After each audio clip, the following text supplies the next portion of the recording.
friends, welcome to Anu's Kitchen. ഇന്ന് നമുക്ക് ഇടിയപ്പം തയ്യാറാക്കാം. കുറച്ച് കാര്യങ്ങൾ ശ്രദ്ധിച്ചു കഴിഞ്ഞാൽ നല്ല സോഫ്റ്റ് ആയിട്ടുള്ള ഇടിയപ്പം നമുക്ക് ഈസി ആയിട്ട് തയ്യാറാക്കാൻ പറ്റും. അപ്പോൾ ഇത് എങ്ങനെയാണെന്ന് നോക്കാം. ഇടിയപ്പം തയ്യാറാക്കാൻ വേണ്ടിയിട്ട് ഞാനിവിടെ 2 കപ്പ് അരിപ്പൊടി എടുത്ത് വെച്ചിട്ടുണ്ട്. വറുത്ത അരിപ്പൊടിയാണ് വേണ്ടത്. നിങ്ങൾക്ക് വീട്ടിൽ തന്നെ പൊടിച്ച് വറുത്തെടുത്ത അരിപ്പൊടി ഉപയോഗിക്കാം, അല്ലെങ്കിൽ പുറത്തുനിന്ന് വാങ്ങിക്കുന്ന ഉപയോഗിക്കാം. പുറത്തുനിന്ന് വാങ്ങിക്കുമ്പോൾ അരിപ്പൊടിയും കിട്ടും, ഇടിയപ്പം പൊടിയും കിട്ടും. ഏതായാലും കുഴപ്പമില്ല. അരിപ്പൊടിയായിട്ട് വാങ്ങിക്കുകയാണെങ്കിൽ നല്ല ക്വാളിറ്റി നോക്കി മേടിക്കണം, എന്നാലേ ഇടിയപ്പം ഉണ്ടാക്കിയാൽ ശരിയാവുള്ളൂ. അപ്പോൾ ഇത് 2 കപ്പ് വറുത്ത അരിപ്പൊടിയാണ്. ഞാൻ ഈ കപ്പിലാണ് അരിപ്പൊടി അളന്നെടുത്തത്. നിങ്ങൾ ഇതുപോലെ അളക്കുന്ന കപ്പിൽ തന്നെ എടുക്കണം എന്നൊന്നുമില്ല, ഏതെങ്കിലും ഗ്ലാസ്സിൽ അളന്നെടുത്താൽ മതി. പക്ഷെ അതേ ഗ്ലാസ്സിൽ തന്നെ ആവശ്യത്തിനുള്ള വെള്ളം അളന്നെടുക്കണം, എന്നാലേ ആ കറക്റ്റ് പരുവത്തിൽ കിട്ടത്തുള്ളൂ. അപ്പോൾ ഇതിൻ്റെ മാവ് തയ്യാറാക്കാനുള്ള വെള്ളം ഞാൻ വേറൊരു പാത്രത്തിൽ എടുത്ത് വെച്ചിട്ടുണ്ട്. മിക്കവാറും നമ്മൾ ചെയ്യുന്നത് വെള്ളം തിളപ്പിച്ചിട്ട് മാവ് അതിനകത്തോട്ട് ചേർത്ത് മിക്സ് ചെയ്തെടുക്കുകയാണ്. പക്ഷെ അങ്ങനെ ചെയ്യുമ്പം എത്ര വെള്ളം വേണം എന്നുള്ളത് കൃത്യമായിട്ട് അറിയണം. നമ്മൾ ഉപയോഗിക്കുന്ന അരിപ്പൊടിക്കനുസരിച്ച് വെള്ളത്തിൻ്റെ അളവിലും വ്യത്യാസം വരും. നിങ്ങൾ വീട്ടിൽ തന്നെ തയ്യാറാക്കിയ അരിപ്പൊടിക്ക് വേണ്ട വെള്ളം ആയിരിക്കില്ല ചിലപ്പോൾ പുറത്തുനിന്ന് വാങ്ങിക്കുന്ന അരിപ്പൊടിക്ക് വേണ്ടത്. അപ്പോൾ അതുകൊണ്ട് എളുപ്പം എന്താണെന്ന് വെച്ചാൽ കുറച്ചധികം വെള്ളം എടുത്ത് നന്നായിട്ട് തിളപ്പിക്കുക. എന്നിട്ട് അരിപ്പൊടിയിലോട്ട് ആവശ്യത്തിന് വെള്ളം കുറച്ചായിട്ട് ചേർത്ത് മിക്സ് ചെയ്തെടുത്താൽ കറക്റ്റ് പരുവത്തിന് നമുക്ക് മാവ് തയ്യാറാക്കാൻ പറ്റും. ഞാൻ അങ്ങനെയാണ് ചെയ്യാൻ പോകുന്നത്. അപ്പോൾ 2 കപ്പ് അരിപ്പൊടിക്ക് ഞാൻ ഏകദേശം 3.5 കപ്പ് വെള്ളം ഈ പാത്രത്തിൽ എടുത്തിട്ടുണ്ട്. അത് നന്നായിട്ട് തിളച്ച് വരുമ്പോൾ ഞാൻ അരിപ്പൊടി അളന്നെടുത്ത കപ്പുണ്ടല്ലോ, ആ കപ്പിൽ തന്നെ വെള്ളം അളന്ന് പൊടിയിലോട്ട് ഒഴിച്ച് മിക്സ് ചെയ്തെടുത്താൽ മതി. നമ്മൾ വെള്ളത്തിലോട്ട് പൊടി ഇടുന്ന പോലെ തന്നെയാണ്, ഒരു വ്യത്യാസവും വരില്ല. നല്ല കറക്റ്റ് പരുവത്തിന് മാവ് കിട്ടും, നല്ല സോഫ്റ്റ് ആയിട്ടുള്ള ഇടിയപ്പം ഉണ്ടാക്കാനും പറ്റും. അപ്പോൾ ഈ വെള്ളം തിളയ്ക്കട്ടെ. ഇത് 3.5 കപ്പ് വെള്ളമാണ്. പിന്നെ ഒരു കാര്യം, ഞാൻ ഇതിനകത്തോട്ട് എണ്ണയൊന്നും ചേർക്കാറില്ല. എണ്ണ ചേർക്കേണ്ട ആവശ്യം എനിക്ക് തോന്നിയിട്ടില്ല, അല്ലാതെ തന്നെ നല്ല സോഫ്റ്റ് ആയിട്ട് കിട്ടാറുണ്ട്. അപ്പോൾ നിങ്ങൾക്ക് വേണമെന്നുണ്ടെങ്കിൽ 1-2 ടീസ്പൂൺ എണ്ണ ഇതിനകത്തേക്ക് ഒഴിച്ചു കൊടുക്കുക, ഈ വെള്ളത്തിലോട്ട് ഒഴിച്ചു കൊടുക്കാം. വെള്ളം തിളയ്ക്കുന്ന സമയത്ത് അരിപ്പൊടിയിലോട്ട് ആവശ്യത്തിന് ഉപ്പ് ചേർത്ത് കൊടുക്കാം. നന്നായിട്ടൊന്ന് മിക്സ് ചെയ്ത് വയ്ക്കാം. ഇത് തിളയ്ക്കാൻ തുടങ്ങിയിട്ടുണ്ട്. അപ്പോൾ ഇതിനകത്തുനിന്ന് നമുക്ക് ആവശ്യത്തിന് വെള്ളം അളന്നെടുത്ത് അരിപ്പൊടിയിലോട്ട് ഒഴിക്കണം. അപ്പോൾ ഇത് സ്റ്റൗ ഞാൻ ഓഫ് ചെയ്യുന്നില്ല. ഇതിൻ്റെ കണ്ടോ, തീ നന്നായി ഒന്ന് കുറച്ച് വെച്ചാൽ മതി, അപ്പോൾ നല്ല ചൂടിൽ തന്നെ കിടക്കും. ഇനി ഇതിനകത്തുനിന്ന് നമുക്ക് അളന്നൊഴിക്കാം. അപ്പോൾ 2 കപ്പ് അരിപ്പൊടി ഉണ്ടല്ലോ, അപ്പോൾ എന്തായാലും 2 കപ്പ് വെള്ളം വേണ്ടി വരും. അപ്പോൾ ആദ്യം തന്നെ അതങ്ങ് അളന്നൊഴിക്കാം. 2 കപ്പിൽ കൂടുതൽ വരുന്ന വെള്ളം മാത്രം നമ്മൾ ശ്രദ്ധിച്ചൊഴിച്ചാൽ മതി. 2 കപ്പ് നല്ല ചൂടുവെള്ളം ഒഴിച്ചിട്ടുണ്ട്. ഇനി ഇത് സ്പൂൺ വെച്ച് നന്നായിട്ടൊന്ന് മിക്സ് ചെയ്ത് കൊടുക്കുക. പെട്ടെന്ന് തന്നെ ചെയ്യണം. ഇതുപോലെ മിക്സ് ചെയ്യുക. ഇപ്പോൾ ഇത് നല്ല ഡ്രൈ ആയിട്ടാണ് ഇരിക്കുന്നത്, ഇതിനകത്ത് കൂടുതൽ വെള്ളം ആവശ്യമുണ്ട്.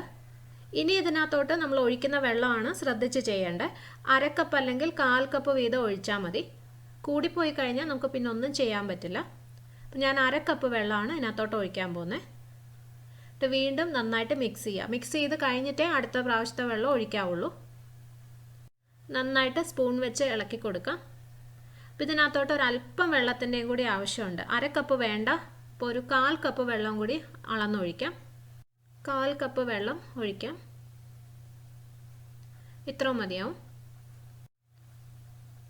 ഇനി വീണ്ടും നന്നായിട്ട് മിക്സ് ചെയ്ത് കൊടുക്കാം. ഇതിപ്പോൾ കറക്റ്റ് ആയിട്ടുണ്ട്. ഇതിനകത്ത് ഞാൻ 2.25 കപ്പ് വെള്ളമാണ് ഒഴിച്ചത്. അപ്പോൾ എനിക്ക് ഈ ഒരു പരുവത്തിന് നല്ല സോഫ്റ്റ് ആയിട്ടുള്ള മാവാണ്, പഞ്ഞി പോലെ ഇരിക്കണം. പക്ഷേ നമ്മുടെ കയ്യിൽ ഇങ്ങനെ ഒട്ടിപ്പിടിച്ച് ഒരു വെള്ളത്തിൻ്റെ ഒരു അംശം തോന്നരുത്. അങ്ങനെയുള്ള മാവായിട്ട് കിട്ടിയിട്ടുണ്ട്. ഇതാണ് പരുവം.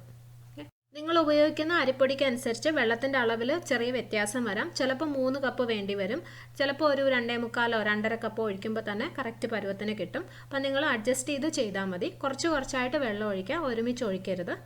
അപ്പോൾ ഇത് നമുക്കൊരു 10 മിനിറ്റ് മാറ്റി വയ്ക്കാം. 10 മിനിറ്റ് കഴിഞ്ഞു. ഇത് നല്ല ചൂടായിരുന്നല്ലോ, അപ്പോൾ നമുക്കിപ്പോൾ കൈവച്ച് പിടിക്കാൻ പറ്റുന്ന ഒരു ചൂടിലായിട്ടുണ്ട്. അപ്പോൾ ഇത് നമുക്കൊന്ന് കുഴച്ചെടുക്കാം. നമുക്ക് ചപ്പാത്തി മാവൊന്നും കുഴയ്ക്കുന്ന പോലെ ഒത്തിരി സമയമൊന്നും ഇത് കുഴയ്ക്കേണ്ട ആവശ്യമില്ല. നമ്മളിത് ആദ്യം സ്പൂൺ വെച്ചല്ലേ മിക്സ് ചെയ്തത്, അപ്പോൾ ചിലപ്പോൾ ഈ അരിപ്പൊടിയൊക്കെ അവിടെ ഇവിടെയൊക്കെ മിക്സ് ആവാതെ കിടപ്പുണ്ടായിരിക്കും. അതിന് വേണ്ടിയിട്ട് ഒന്ന് യോജിപ്പിച്ചെടുക്കാൻ വേണ്ടിയിട്ടാണ് ഇങ്ങനെ കൈവച്ച് ചെയ്യുന്നത്. ഇത് ചെറിയ ചൂടോടുകൂടി തന്നെ ചെയ്യുന്നതാണ് നല്ലത്. അപ്പോൾ ഒന്ന് മിക്സ് ചെയ്തെടുക്കാം. അപ്പോൾ ഈ മാവ് റെഡി ആയിട്ടുണ്ട്. ഞാൻ ഒന്നും കൂടി കാണിക്കാം എങ്ങനെയാണ് മാവിൻ്റെ പരുവം എന്നുള്ളത്. കണ്ടോ, നമ്മളൊരു ബോളാക്കി ഇങ്ങനെ എടുത്തു കഴിഞ്ഞാൽ ഇപ്പോൾ എൻ്റെ കൈയുടെ ഉള്ളിലൊന്നും ഇത് ഒട്ടിപ്പിടിക്കുന്നില്ല. നല്ല സ്മൂത്തായിട്ടൊരു ബോളാക്കി എടുക്കാൻ പറ്റും. നമ്മളിങ്ങനെ പ്രസ് ചെയ്ത് നോക്കിക്കഴിഞ്ഞാൽ നല്ല പഞ്ഞി പോലെയാണ് ഇരിക്കുന്നത്, പക്ഷേ വെള്ളത്തിൻ്റെ അംശം ഉള്ളതായിട്ട് തോന്നത്തില്ല. ഈ മാവ് മാറ്റി വയ്ക്കാം, അടച്ച് തന്നെ വെക്കണം, അല്ലെങ്കിൽ പുറമേ ഡ്രൈ ആയിപ്പോവും. സേവാനാഴി റെഡിയാക്കാം. ഞാൻ ചെറിയ ഹോളുള്ള ചില്ലാണ് ഉപയോഗിക്കുന്നത്. നിങ്ങൾക്ക് കുറച്ചും കൂടി വലിയ ഹോളുള്ള ചില്ല് കിട്ടുമല്ലോ, അത് ഉപയോഗിച്ചാലും മതി. ഇതിനകത്തേക്ക് ഒരല്പം എണ്ണ ഒന്ന് തേച്ച് കൊടുക്കണം. ഞാൻ വെളിച്ചെണ്ണയാണ് ഉപയോഗിക്കുന്നത്. വളരെ കുറച്ച് മതി. ഉള്ളിലിങ്ങനെ ഒഴിച്ചു കൊടുത്തിട്ട് കൈവച്ച് തന്നെ ഇങ്ങനെ തേച്ച് കൊടുക്കുക. ആദ്യം ഒരു പ്രാവശ്യം ചെയ്താൽ മതി കേട്ടോ. നമ്മളിപ്പം ഒരു തവണ മാവിട്ട് ചുറ്റിച്ചെടുത്ത് കഴിഞ്ഞിട്ട് പിന്നെയും മാവിടുമല്ലോ, അപ്പോഴൊന്നും നമ്മൾ എണ്ണ തേക്കേണ്ട ആവശ്യമില്ല. ആദ്യത്തെ തവണ മാത്രം എണ്ണ തേച്ചാൽ മതി. അപ്പോൾ പെട്ടെന്ന് നമുക്കിങ്ങനെ ചുറ്റിച്ചെടുക്കാൻ, അതായത് മാവ് അതിൻ്റെ ഉള്ളിൽ നിന്ന് ഇങ്ങനെ വരാൻ കുറച്ച് എളുപ്പമായിരിക്കും. അതിന് വേണ്ടിയിട്ടാണ്. അപ്പോൾ ഇതിനകത്തേക്ക് ഞാൻ മാവിടുവാണ്. മാവിങ്ങനെ കുഴൽ പോലെ എടുത്തിട്ട് ഇട്ട് കൊടുക്കുക. ഒരുപാട് നിറച്ച് വെക്കരുത്.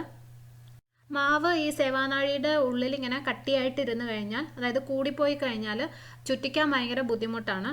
അപ്പോൾ അതുകൊണ്ട് കുറച്ച് സ്ഥലം ഉണ്ടാവണം ഉള്ളിൽ ഇതുപോലെ. അപ്പോൾ ഇതിനെ നമുക്ക് അടച്ചെടുക്കാം.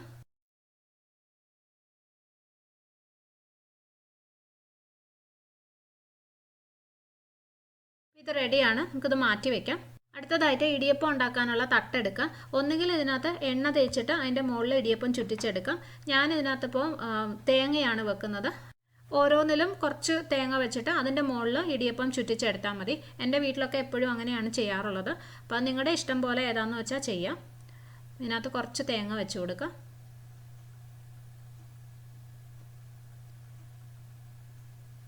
ഇനി നമുക്കത് ചുറ്റിച്ചെടുക്കാം. കണ്ടോ, വളരെ പെട്ടെന്ന് വരും. അത് മാവിൻ്റെ പരുവം കറക്റ്റ് ആയതുകൊണ്ടാണ് എളുപ്പത്തിന് നമുക്കിങ്ങനെ ചുറ്റിച്ചെടുക്കാൻ പറ്റുന്നത്. ഒട്ടും ശക്തിയൊന്നും കൊടുക്കേണ്ടി വരത്തില്ല, ഈസി ആയിട്ട് ചെയ്യാൻ പറ്റും. പിന്നെ ഞാൻ വളരെ സിമ്പിളായിട്ടുള്ളൊരു കാര്യം പറയാം. ഇത് ഇടിയപ്പം ഉണ്ടാക്കാൻ എക്സ്പേർട്ട് ആയിട്ടുള്ള ആൾക്കാരുണ്ടല്ലോ, അവർക്ക് വേണ്ടിയിട്ട് പറയുന്നതല്ല കേട്ടോ.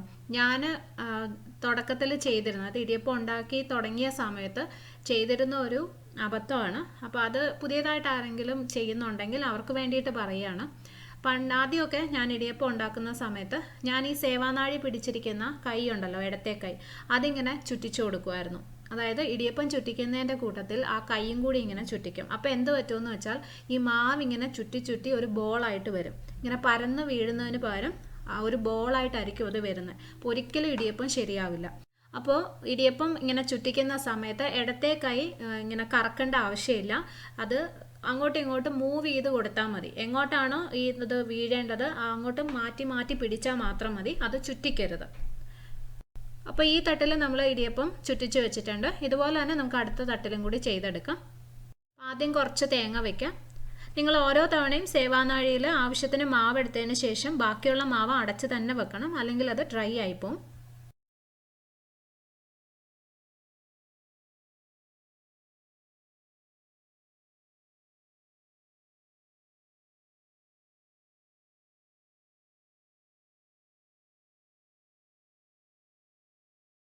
ഇടിയപ്പം ഇതുപോലെ ഒരു സ്റ്റീമറിൽ വെച്ച് നമുക്കിനി ആവി കയറ്റിയെടുക്കാം.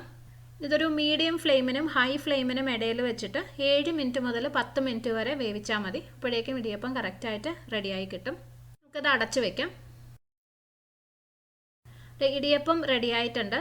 നമ്മളിങ്ങനെ കൈവച്ച് എടുത്ത് നോക്കിക്കഴിഞ്ഞാൽ കണ്ടോ, ഒട്ടും തമ്മിൽ ഒട്ടിപ്പിടിക്കാതെ നന്നായിട്ട് വന്നിട്ടുണ്ട്. കണ്ടില്ലേ, ഇങ്ങനെയാണ് വേണ്ടത്. ഇതാണ് അതിൻ്റെ കറക്റ്റ് പരുവം.